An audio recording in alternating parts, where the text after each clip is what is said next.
Of deplorables. They call them rogues. They claim to guns or religion. And they say they're outlaws. These are the kind of guys you like to smack in the ass. War Room presents Rebels, Rogues, and Outlaws. You set out to take Vienna! Take Vienna!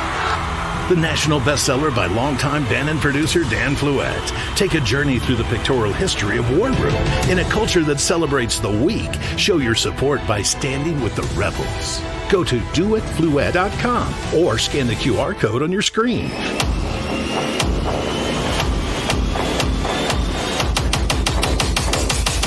Use the code RAV20 for 20% off your order. Stand with the rebels and never back down.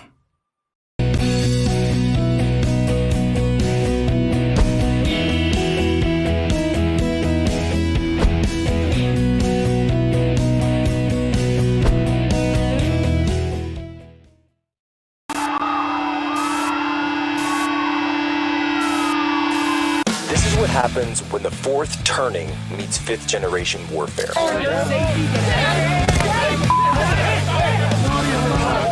A commentator, international social media sensation, and former Navy intelligence veteran. This is Human Events with your host, Jack Posobiec. Christ is king!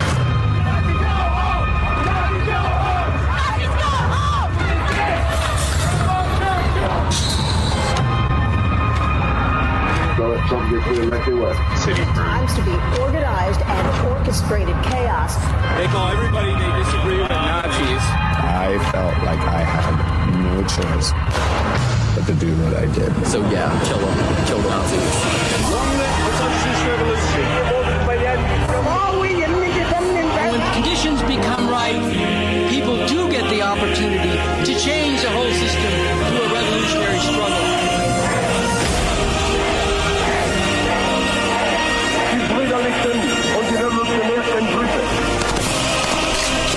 International Revolutionary People's Guerrilla Forces work to defend social revolutions around the world. We gotta fight it out. We're gonna remake this country in the street. Liberals get the wall first.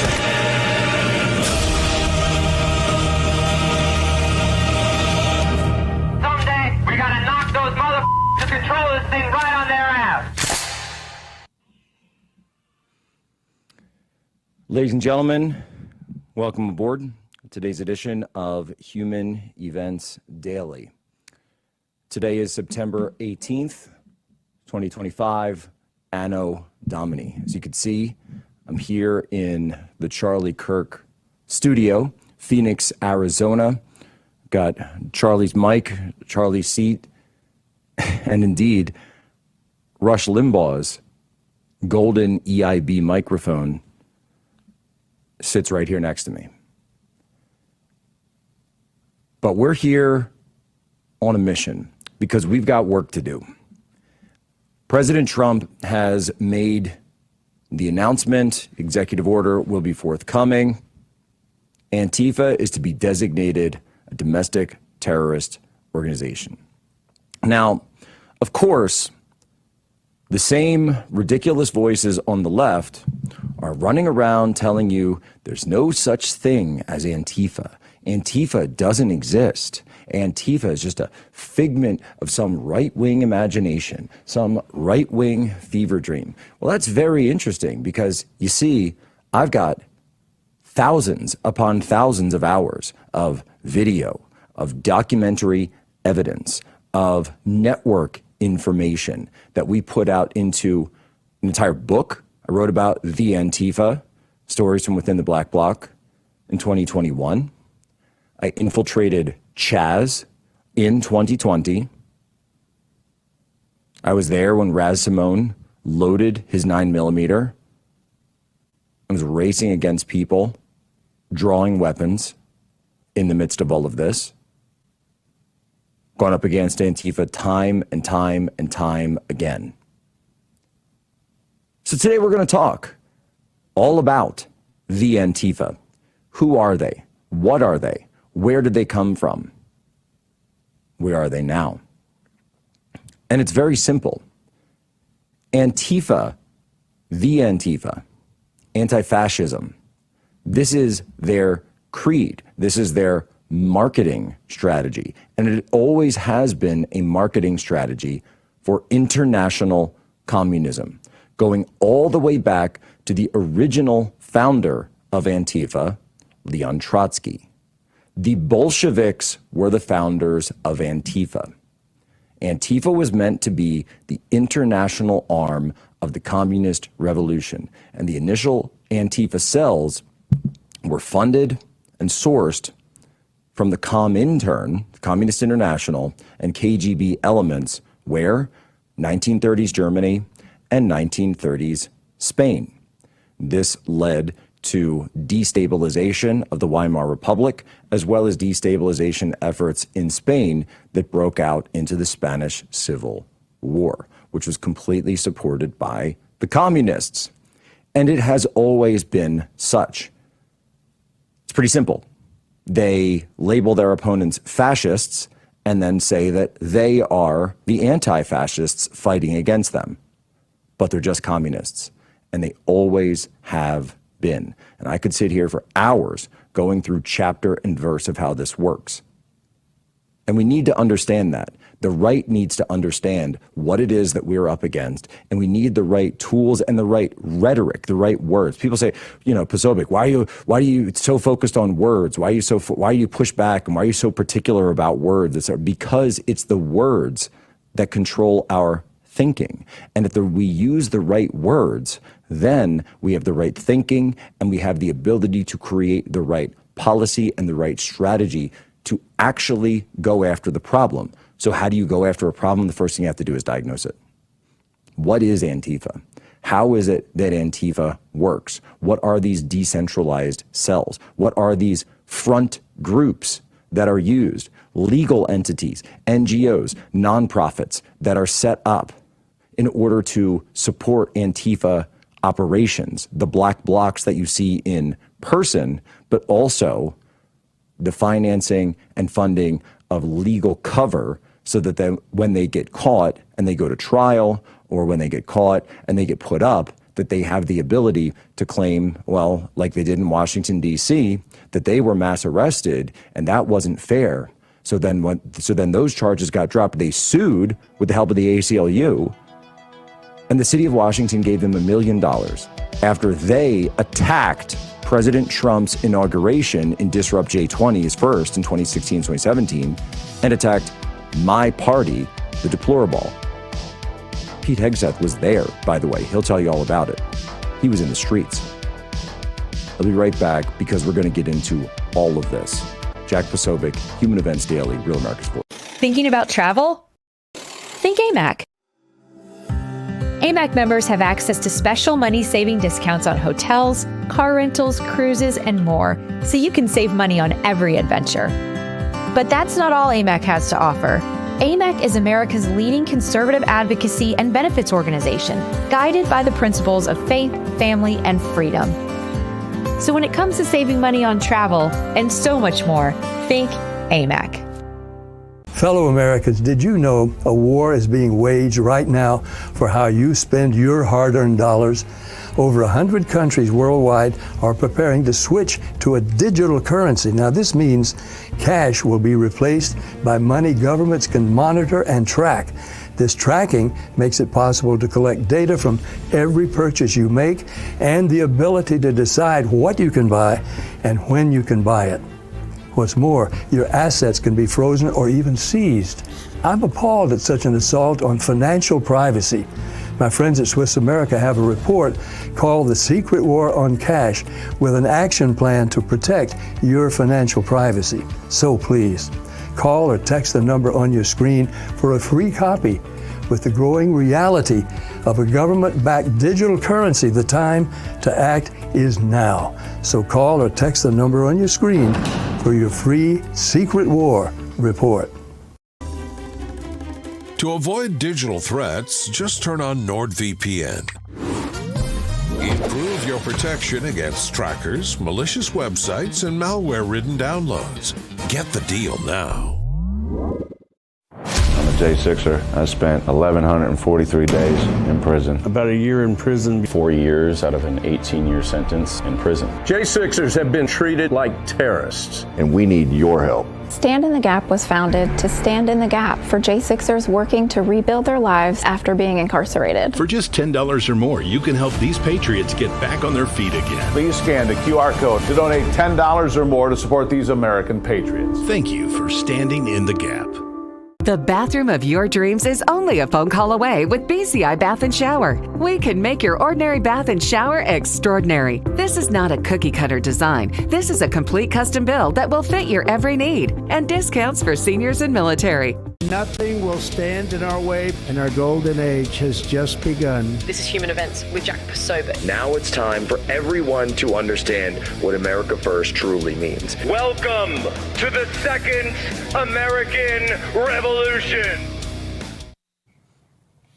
All right, Jack Posobiec, we are back live, Human Events Daily. We're here in Phoenix, Arizona, and we've got Blake Neff on, Charlie Kirk Show producer, and someone who has, with me, spent a lot of time talking about the history of Antifa, the background of international communism and these groups as they were in their first iteration, as they were funded directly by Bolshevik Russia, 1930s Germany, 1930s Spain. They were seeded. That was what really gave rise to the destabilization of those, and of course the Spanish Civil War, and then the fall of the Weimar Republic and the start of World War II in Germany.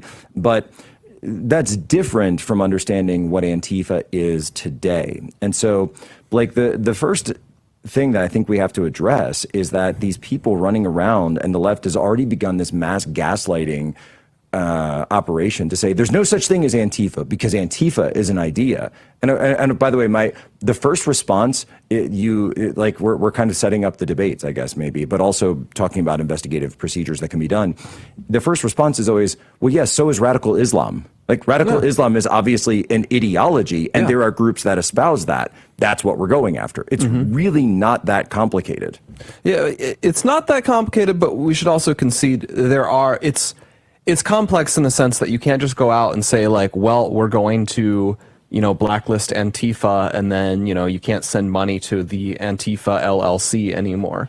There's going to need to be seriousness in the sense that there are specific organizations that adhere to this. There are entities that, operate in legal gray areas or act to aggressively further illegal action.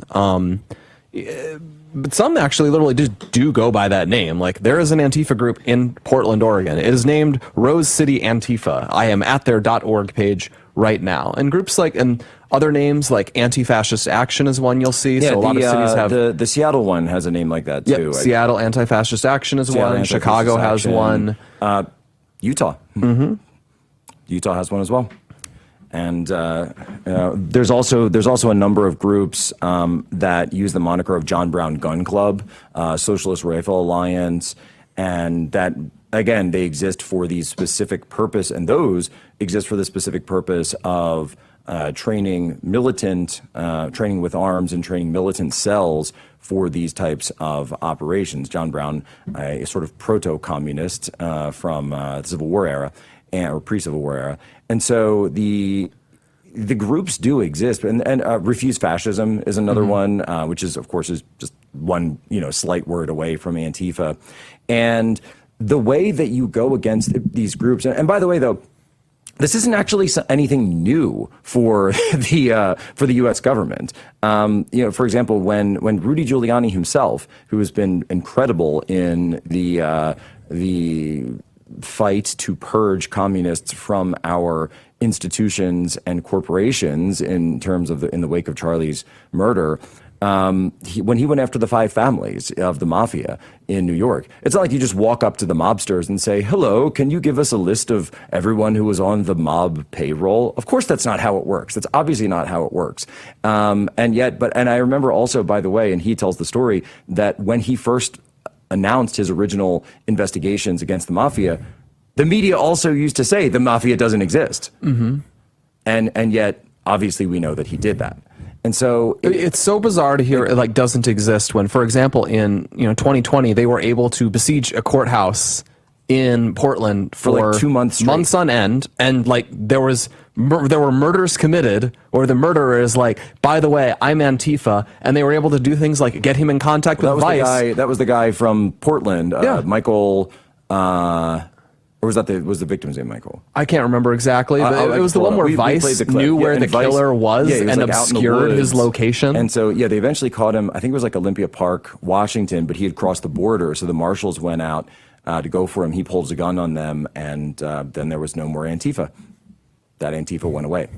And at least in that instance. And yes, Vice gave him this interview where he calmly spoke to them about how he stalked and targeted a Trump supporter and shot him dead in the street in cold blood because he was wearing a Trump hat and had gone to this prayer meeting, in 2020, just in the middle of the street. And so, and these types of symbology, these types of rhetoric, of course, go up to and include the assassination of Charlie, because a number of the bullets, half of the bullets, you could say, that were in this rifle had Antifa symbology on them. So, hey, fascist, catch. I love how that's a reference to a video game. Oh, why'd he pick that reference from a video game? Yeah, it's ridiculous. And then Bella Ciao itself. So Bella Ciao was an Italian communist song from World War II, and has since gone on to become. No, it's a very popular song in its own right. It's a good tune. I was looking into it, and it's so funny because this is so common with a lot of this stuff. But, it's a fake it's like a fake World War II song. It's just a folk song, and they gave it the anti-fascist lyrics like after the war, basically. Yeah, exactly. So it was they try to. This is what Antifa always does. So for example, when I say Antifa comes from Germany, they'll say, well, yeah, we were fighting the fascists, but that's just not true. No, you because weren't. the original iteration of Antifa was fighting the Weimar Republic and the government. And in fact, there were multiple instances, including in Bavaria and other times, where they would work with the National Socialists in sort of joint efforts, joint operations, joint direct action, as they would call it in their parlance, to just do things that would screw with the system, or marches, or strikes, general strikes. And so Bella Ciao has taken on, and so they just lie, which, I mean, communists, wow, who knew? And so Bella Ciao, that being said, has this dual role of, yes, it is also a very popular song in Europe. The Netflix show Money Heist has it as sort of the theme song, but it is also the international anthem of Antifa. And you would have to be pretty familiar with Antifa and Antifa symbology to know that. That's just not something that the average person would be like, oh yeah, Antifa and their favorite song. I know about that. It's this may be the very first time that people are even hearing that information. And yet when you're in Antifa, this is something that they fixate on quite a bit. It's always very romantic. They're always telling stories about the Spanish Civil War and how close we came. We almost had it. There's also a huge Antifa element that goes to Rojava in Kurdistan, and so they're directly tied to a lot of the elements there. There's some ideological connections as well with Öcalan, and to be true, many of the militant members of Antifa would travel to Rojava, would travel to this area of Syria up there in Kurdistan, and receive training from pro-Kurdish groups in weapons and in tactics that we know they've come back to the United States. And for example, one of them was participating in the militant siege of Chaz up in Seattle. So we can see these direct ties all over the place. And by the way, just in that instance right there are obvious international ties as well that would really open up what the government is able to do. So Blake, I think we've established sort of how Antifa works. There are front groups. Some groups use the name, some groups don't. But it is a shared ideology and to be sure, shared tactics, which, so having a counterterrorism background from when I was at Guantanamo, something that obviously, funny enough, did you know that terrorists don't usually operate in the open? That actually they try to hide. Wait, like you can't just go to their office in downtown, like the terror office? It's not like the bureau, the bureau of Al Qaeda. Actually they do this all the time. So this is a very common procedure and art, really, to uncovering them. And of course, they always lie. I'm not really a member. This is part of their masking of their operations. And so what you have to do is peel that away. And one of the best ways to do that is following the tactics. Because when you see black bloc, when you see the specific targeting that they do, when you see these what we call tactics, techniques, and procedures, TTPs, so tracking TTP flow can be another way in terms of course, and in addition to, of course, the classic money, communications, network trees, all of that stuff that we're all very familiar with, that the government will now be able to use to start mapping out these networks. Exactly. And so I think we've got 2 minutes left on this segment, and I think we should also start talking a little bit about how the government has enormous powers that they can bring to bear now. Yeah, and I mean, the most obvious thing you can do is like once you're willing to mark like, oh, this is actually like a highly, problematic like pro-terrorist activity, you can just bluntly be like, yeah, we're going to start looking much more aggressively at, if you're directing money towards those ends, if it seems like your primary purpose is to aid those ends, what if we decided to be like, hey, we're going to actually start thinking about why universities are giving honorary degrees to Angela Davis, who basically was Antifa in like the late 60s and 70s, helped murder several people. Bill Ayers. Bill Ayers. Like a lot of these people, I don't know if there's any way we could still prosecute these people many years later, because those were all like obvious hash jobs that they screwed up. Oh, we can get creative. Yeah, I love, by the way, there's that meme about that. The Wikipedia page of like every domestic terrorist on the left is like social activist. Is like it's always like early life, goes to college, participates in series of bombings, and then it's like goes to trial, gets out on a technicality, gets hired by an Ivy League college. Yeah. Like Bill Ayers had to like flee the country for a while, and then he just came back, and they'll be like, oh, well, like the FBI like messed up some of the evidence. Okay. I don't think that would have stopped us these days. No, personally. and it's not going to stop us. And honestly, I think DHS could perhaps take the lead here, because again, this is a domestic terrorist organization, and DHS absolutely has the great authorities to bring to bear. Right back, Jack Posobiec. It's just like our new house. I hope you have an American Home Shield warranty. Leaky toilet? Fixed. Oven beyond repair? If AHS can't fix your covered item, then replace it, no matter its age. Sign up today at ahs.com. If you're happy and you know it, clap your hands. If you're happy and you know it, ride your bike. If you're happy and you know it, then your face will surely show it. If you're happy and you know it, smile big and bright. Thousands of kids just like me are happy every day. And it's all because of generous people like you who support Shriners Hospitals for Children every month. All you have to do is call the number on your screen or go online to loveshriners.org right now with your monthly gift. Because of people like you, Shriners Hospitals for Children is able to make an everyday miracle happen for kids like me. If you're happy and you know it, dance around. If you're happy and you know it, play a song. If you're happy and you know it, then your face will surely show it. If you're happy and you know it, take your shot. And when you call or go online right now to donate $19 a month or more, we'll send you this adorable Love to the Rescue blanket as a thank you, and a reminder of all the smiles you're bringing to kids' faces every day. Will today be the day you send your love to the rescue? When you call the number on your screen right now and give as little as $19 a month, just 63 cents a day, you'll be making a life-changing difference for a child, just like Sarah. Your monthly gift today could change your life forever. Because of you. We are happy and we know it. Thank you. Thank you. Thank you. Thank you. Please, call or go online right now to give. If operators are busy, please wait patiently or go to loveshriners.org right away. Did you know that thousands of authors across the country have written books and published them with Page Publishing?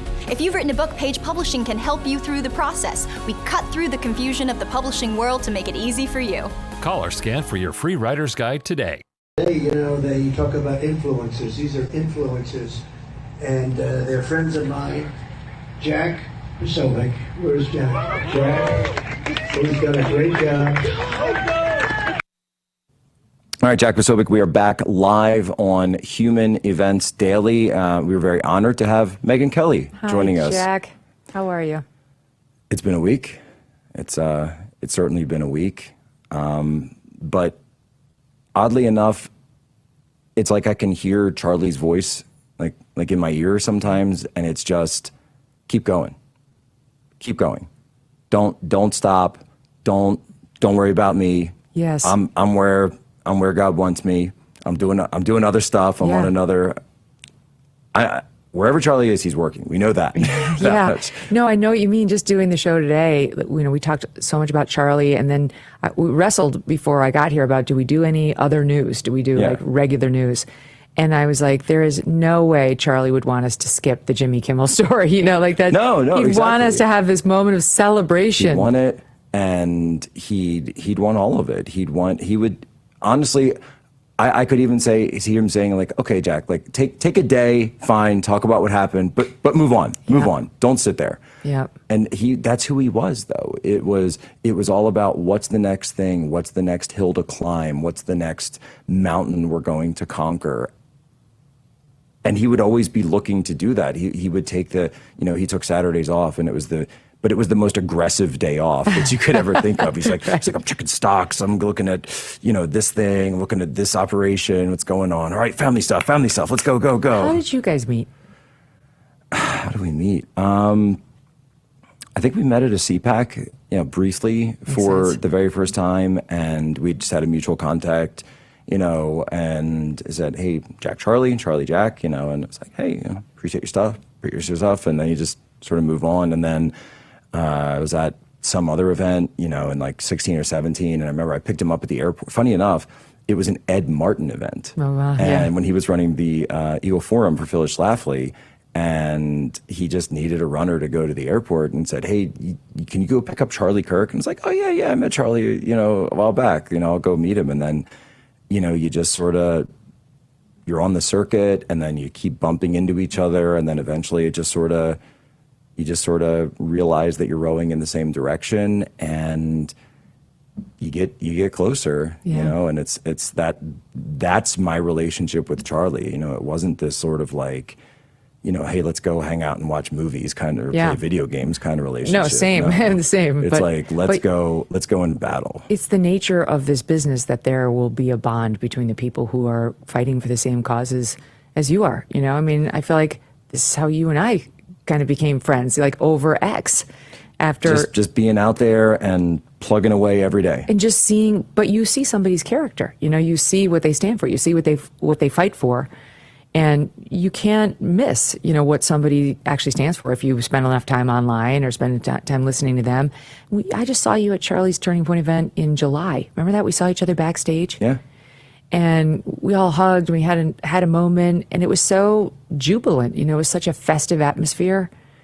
You just would never have known this was hanging in the balance. Yeah, when I think back, so I think that was the last time I actually saw Charlie in person, was that event. Mm-hmm. And, there's certain things that when you bring them up, it's tough because, they say it comes in waves, and there are times when I'm just like, just in this past, it's been a week, I guess, where I'm totally fine. And I'm like, let's go. Hey, Antifa, finally, we've got the green light on that, which we've been gnawing on the chomping at the bit for years. And, and then I'll just, some song or some reference or just a certain phrase, and it's like, oh, Charlie used to always say that, and I don't know about you, but I've been like, refreshing X all the time for like news that it's not true. You know? Being here in the studio and where we spent, and people, you know, the live streams that we did here, and just we would hours and hours. You know, Charlie was of course famous for, you know, no breaks, and you know, you'd run to the bathroom and run back. So he would go, you know, we'd go like 4 hours, and he's like, all right, Jack, you've got it. I'm gonna run to the bathroom, and then I come back. All right, and then he would hold down, and then I would go, and but we never.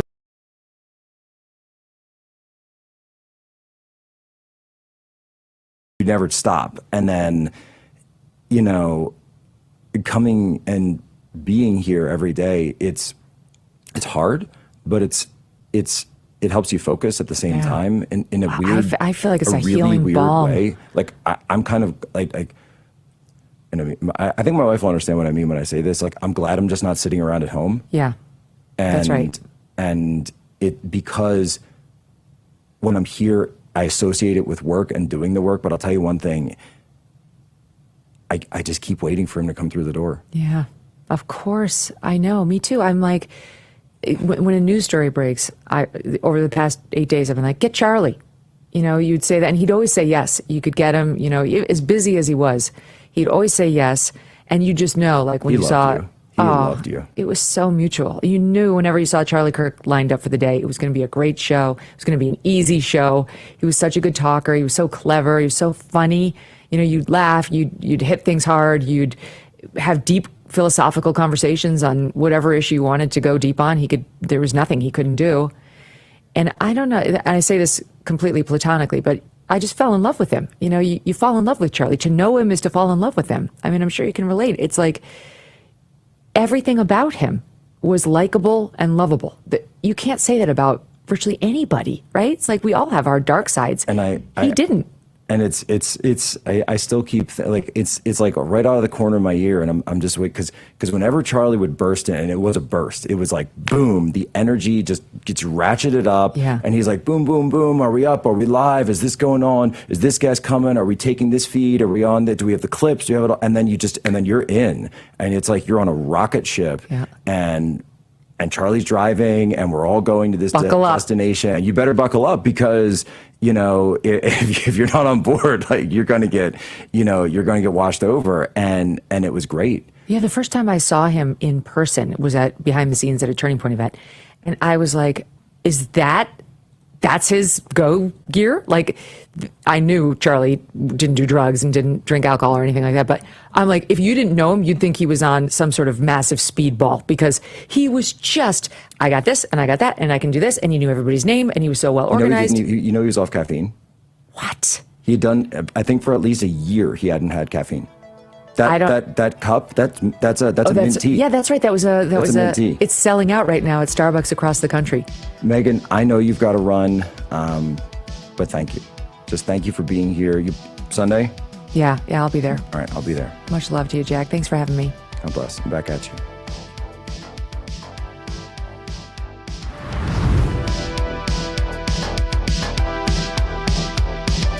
What's up, America? The folks sitting with me here today are real-life mechanics. We're here to get to the bottom of why car repairs are so expensive and why CarShield is America's most trusted auto protection company. Let's get to it. How long you been a mechanic? I've been doing this for about 30 years. Every day's a different experience. Every day's a different adventure. I like to make sure everybody's happy, the customer's happy, the car's done right. So why are vehicles out of warranty more likely to break down? The manufacturers are very smart. They designed these cars with an end of life. It will fail as the warranty expires. Say over 60,000 miles, it'll start breaking down. They're gonna break down, definitely. Just a matter of when.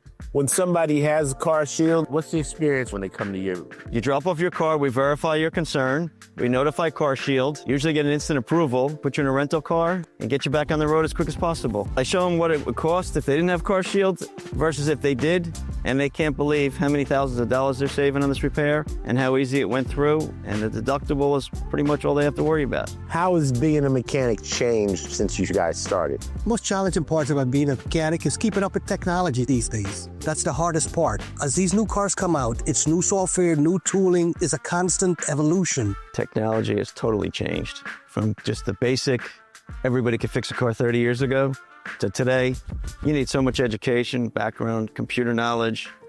And there you have it. No other company protects drivers like CarShield.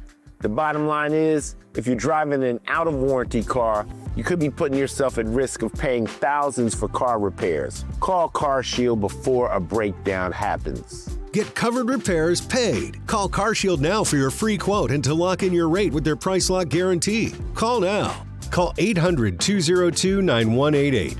800-202-9188. 800-202-9188.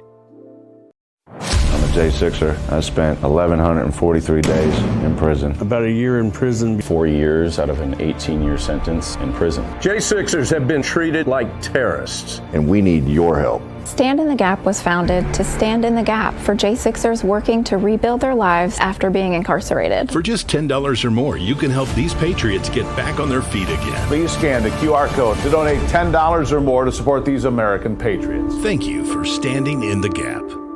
Jack, where's Jack? Where's Jack? Where is he? Jack, I want to see you. Great job, Jack. Thank you. What a job you do. You know, we have an incredible thing. We're always talking about the fake news and the bad, but we have guys, and these are the guys who should be getting Pulitzers. All right, folks, we're back here. Human Events Daily, Real America's Voice. I want to say thank you to the entire staff at Real America's Voice, as well as Turning Point and the Charlie Kirk Show, the studio, just everything that they've been stepping up and doing this entire week. The fact that they've had to deal with unspeakable horror.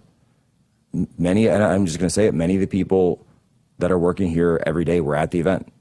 Many of the people who were there, Blake was there, and yes, they saw it, and they're still going. They're still going for Charlie. And someone else who has gone through more than any of us is Mrs. Erica Kirk. And I heard the news last night, going to admit, I heard the news last night, and I was like, I had to tie my hands together so that I didn't tweet it out, because I was so excited and I was so happy when the decision came down that Erica Kirk would be named the chair and CEO of Turning Point USA. I mean, if you know Erica, if you've got to meet Erica, and I think people are sort of, publicly getting to meet her for the first time, but she's so warm and so loving and yet so strong. And ever since she became a mother, you can just see this strength that exudes from her, and in the way that motherhood does for the best moms. It makes them better people. It makes them more complete. I've seen it. I'm speaking of experience, having seen that same change in my own wife, Tanya Tay. And, I've seen her a few times as well in the wake of this, and the way she's dealing with it, the tragedy, the grief, but also the anger and the resolve, the fortitude to understand that we stay the course, that Charlie's mission is now our mission. And Charlie wanted her. Charlie wanted her to do this, should anything happen to him. He said that. And it's the right pick, not only for the organization, not only to honor Charlie, but it's the right pick because she's the right person to fill that role. And I think in a way that perhaps only he understood, that when Charlie first picked Erica to be his wife, to, get together, get engaged, that he knew, he could see it in her, that she had everything, absolutely everything, to take the reins to carry his torch. And so we're going to do everything that we can. I know I'm going to do everything I can to support Turning Point, to continue to support Turning Point, to step up and make sure that all of the interest and the outpouring of generosity that's been flowing to the organization makes it so that Charlie's mission never ends, that the work never ends, that the fight never ends. That is absolutely what Charlie would have wanted. And it's just incredible to see. It's amazing that she even has the ability to do this. And I couldn't be happier in the sense that I don't want any of this to happen, but I couldn't be happier that this was the move that the organization made and that she has accepted. I want to bring on our next guest now. I'm told that we have Senator Mark Wayne Mullen is joining us. Senator, are you there? Hey, Jack, how you doing, brother? Senator, thanks so much for being here. I'd love to get your reaction if possible. I know that you know Charlie and Erica to this news that Erica Kirk will be taking the reins at Turning Point. Well, I had the privilege of knowing Charlie, very well. Erica, I didn't get the privilege of knowing her like I wanted to. Just met her a few times, but of course, what a perfect individual to carry on her husband's legacy. I think one thing that all you need to see to know the relationship that Erica had with Charlie is when Charlie announced to the world that he was engaged to her, and the look on her face when he walked in saying, I can't do this with you looking at me like this. And she just had this love and this awe about him and who he was. And then to see her strength when she stood up and addressed the world, and you saw the Turning Point USA's chapters just go through the roof of people wanting to be part of it. There's no question that she needed to take the reins, that she was the right person. And Charlie saw strength in her. Charlie loved her. They both had a vision and a love for the outreach, because it was outreach that Charlie had. Charlie reached out to the young people, reached out to the world, preached the gospel, would witness to anyone, was a mentor. And by his side, actually, I would say hand in hand, they did it together. And so this is the right move, and this is the direction that Turning Point is going to go global.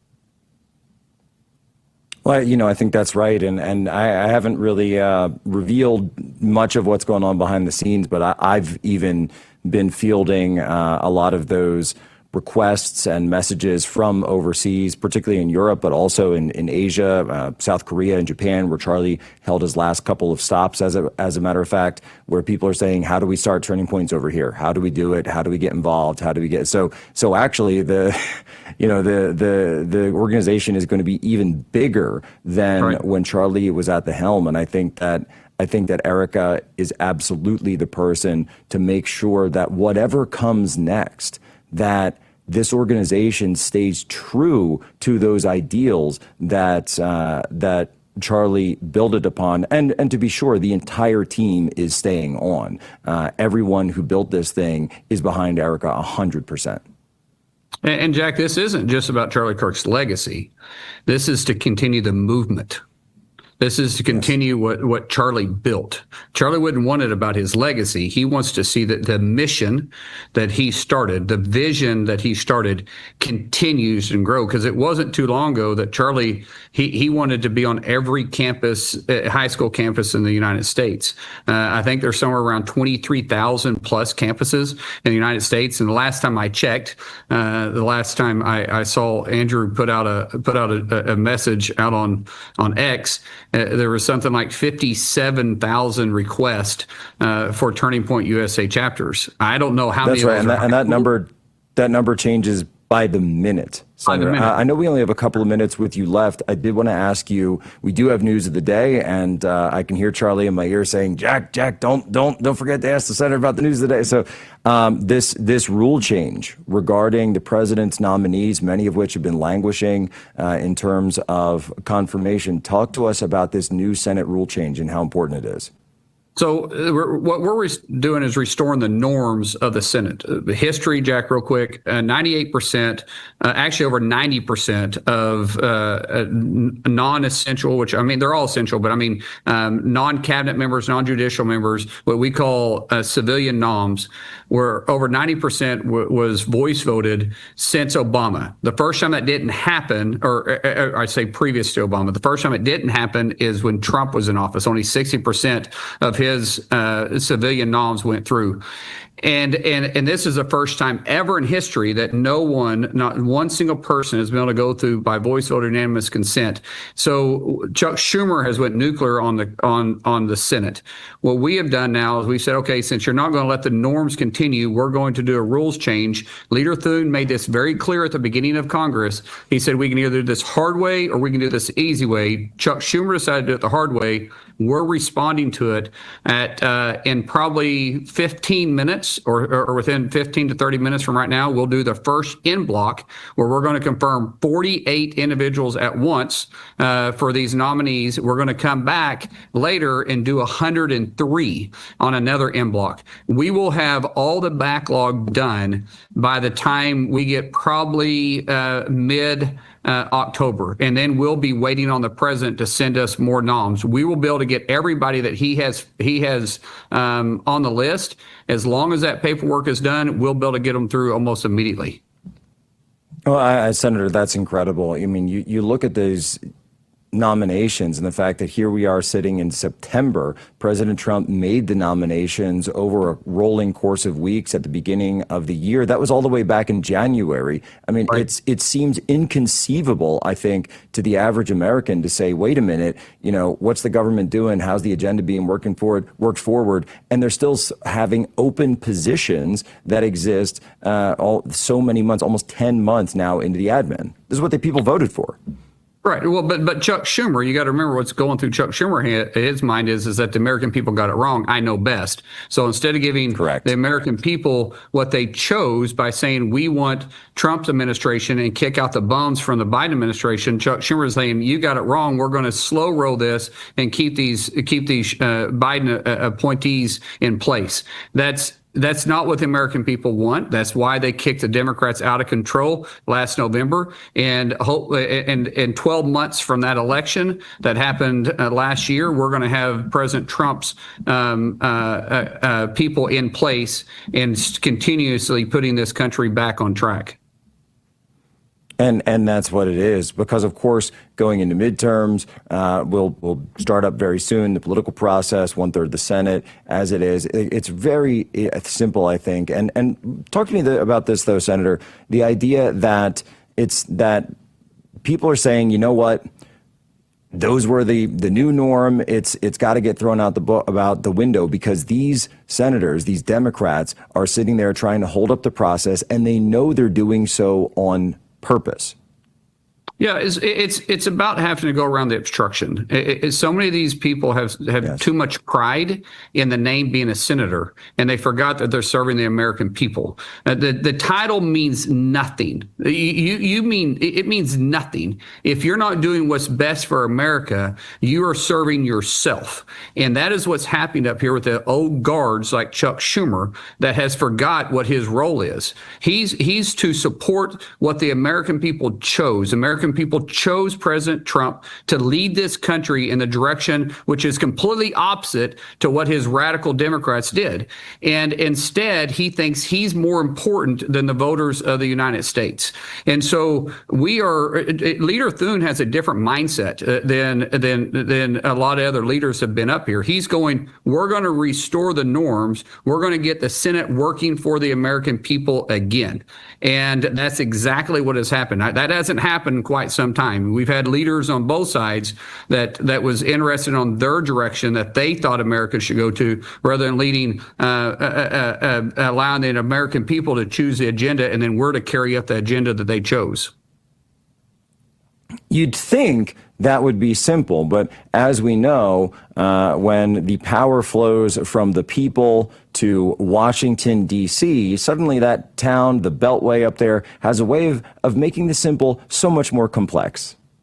It's the way that the Senate is set up. I mean, I feel honored to be in the Senate. It is not my life. It's not what I'm going to do my whole life, but it's an honor to serve. But the way that it is set up, different than the House. The House, you can be a chair of a committee because you get more people to vote for you, and when you're a sophomore, you can become a chair of a committee. The way it works here in the Senate is the longer you sit on the committee, you'll eventually become the chairman. That doesn't mean you're the best person for the position. You just outlived everybody else. When they get there, it becomes territorial. They feel like they've earned it because they sat there longer than everybody else. And that's when their own personal agenda gets in the way of the American people's agenda. And I'm not throwing any colleagues underneath the bus. It's just that Leader Thune has said now, we're moving a different direction. We're going to work for the American people, and he is doing everything he can to make sure that the Senate works efficiently for the people again. And I am thrilled to be able to be part of it. That's right. Look, we've got operational control of the border. I think now it's time we ought to take operational control of the federal government. So thank you, Senator, for your hard work on behalf of the American people, the American voter, the American taxpayer as well. God bless, Senator, and Godspeed. Jack, thank you, and I'll see you Sunday, brother. I'll see you. We'll be there. Wouldn't miss it for the world. And that's right, folks. This Sunday, of course, as everyone knows, the memorial for Charlie Kirk, the funeral for Charlie Kirk. We've set up and established fightforcharlie.com. So if you're trying to come, look, I understand it's going to be very, very, very well attended. This will be the largest event in Turning Point history, the first full stadium show or event that has been held for Turning Point. And even if you can't come, you want to support, there are ways to do that on fightforcharlie.com. And of course, every single bit of that is appreciated because all of it goes towards making sure not only that Charlie's legacy is honored, but that Charlie's legacy continues. And the best way to do that is to continue the work of Turning Point USA, taking his life's work. And think about that for a minute. This is Charlie's life's work. It's Turning Point. It's his legacy. It is what he leaves on the world. Perhaps one day, Erica will be able to pass it on to the children, if they want. That's a story for another day, as they say. But that's what Turning Point is. Turning Point was always meant to be passed on to the next generation because it was all about investing in the next generation, training the next generation, finding those leaders, finding that talent that was able to come up, that believed in the truth, that believed in American principles, that believed in the American nation, that believed in the American founding fathers, that believed in our religious heritage, the heritage of the Holy Bible, upon which all of Western civilization rests. Something, by the way, that we've been slipping away from. And I know that Charlie, and certainly I, have been calling this out for months prior to his assassination. And so that's why this event on Sunday is so important, because we are in the turning point. We're in it right now. It's going to be covered on all the news. It's going to be in all of it. Everyone's going to be seeing it. But again, as important as this event is, there is a possibility that the event is a failure. And what do I mean by that? Sure, there's going to be a lot of people there. There's going to be incredible speeches. But if you want this event to be a success, which is what we all want, You must turn your anger and your sorrow into action.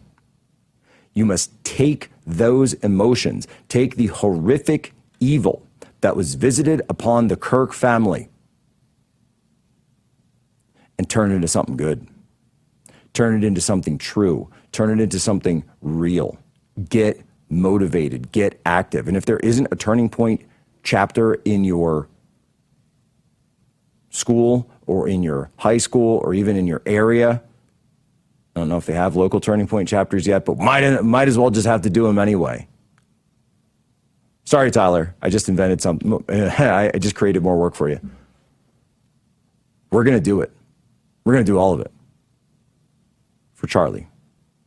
And I'm very pleased to announce that just minutes after Senator Markwayne Woolen has stepped off camera here, the U.S. Senate has just unanimously established October 14th as the National Day of Remembrance for Charlie Kirk. October 14th is Charlie's birthday. I couldn't think of a day that's more fitting than that. And I certainly hope, we'll see, that seems like that could be a good day for Erica to head to Washington, D.C.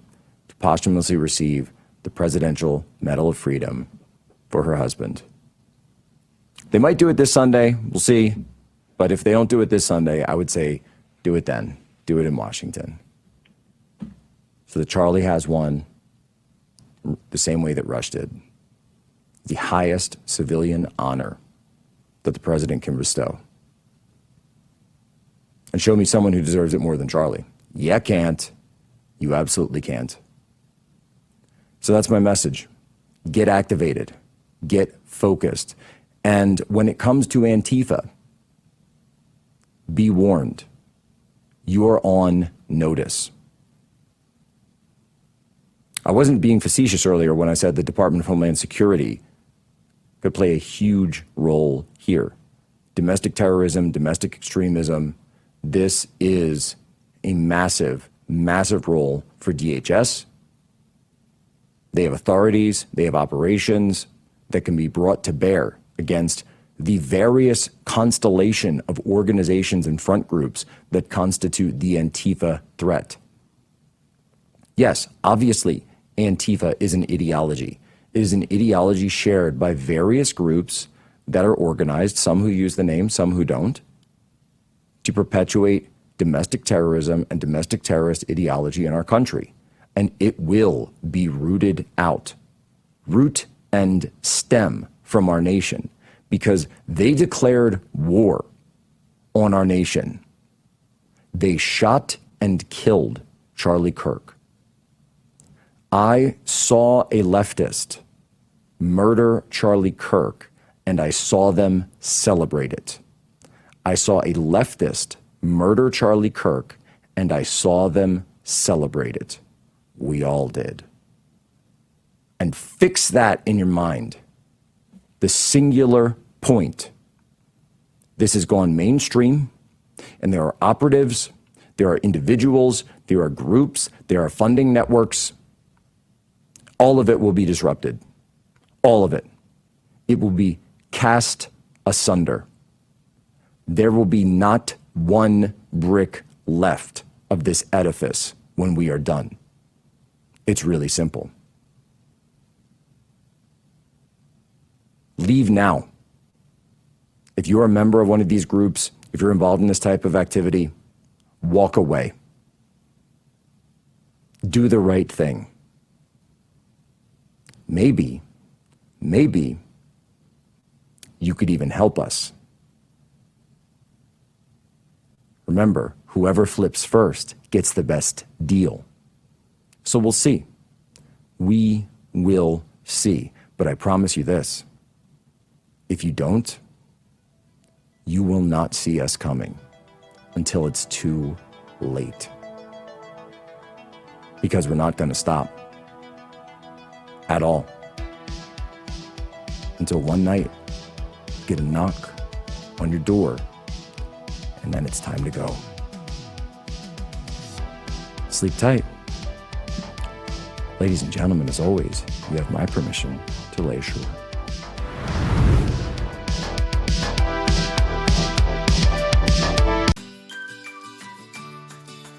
When surprise breakdowns happen, American Home Shield will be there to fix or replace parts of the systems and appliances you rely on every day. They help protect your time and money by connecting you with qualified pros and helping pay for covered repairs or replacements. AHS offers flexible and affordable plans for every home. Sign up today and get $100 off with code AHS100. Visit AHS.com or call 833-PLAN-AHS. Hello, my friend. Pat Boone here. You know our country's under financial assault like never before. Our government has put us $34 trillion in debt. The interest alone's more than we spend on military defense. And what's worse, other countries no longer believe the U.S. is a safe place to invest. There's a growing international movement to dump U.S. dollars at a record pace. Some economists say this may signal the end of the dollar.